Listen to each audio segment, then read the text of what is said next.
सर्वनाम सर्वनाम क्या कहुए आज आम एक उदाहरण मध्यम जाना सर्वनाम क्या कहुए।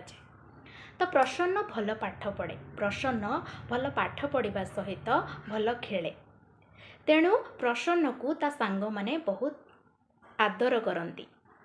प्रसन्न ठारे मध्य आहुरी भल गुण रही।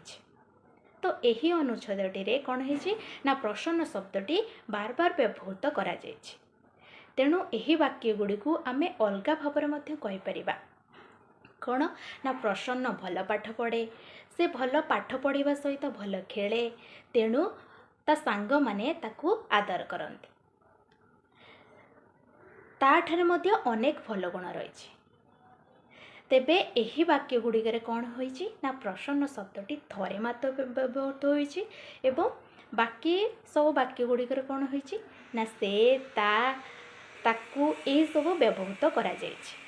तेणु आम एथुरु कौन जानिले ना एक पद परिवर्ते जो पद व्यवहार करा जाए ताहाको सर्वनाम कहा जाए।